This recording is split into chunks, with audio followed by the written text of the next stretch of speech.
তথ্য ও সম্প্রচার এবং ডাক, টেলিযোগাযোগ ও তথ্য প্রযুক্তি মন্ত্রণালয়ের উপদেষ্টা মোহাম্মদ নাহিদ ইসলামের সঙ্গে সৌজন্য সাক্ষাৎ করেছেন সফররত পাকিস্তানের প্রখ্যাত সঙ্গীত শিল্পী রাহাত ফতেহ আলী খান।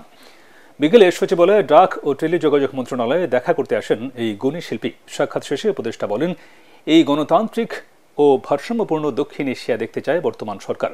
রাহাত ফতেহ আলী খানকে বিশ্বের সম্পদ উল্লেখ করে এক প্রশ্নের জবাবে তিনি জানান, তার এই সফর কূটনৈতিক নয়, সাংস্কৃতিক বিনিময়ের অংশ। তিনি জানান, বাংলাদেশের সঙ্গীতাঙ্গনের সঙ্গে কাজ করার আগ্রহের কথা জানিয়েছেন পাকিস্তানি শিল্পী। এ সময় রাহাত ফতেহ আলী খান বলেন, বাংলাদেশকে নিজের আপন ভূমি মনে হয়েছে তার।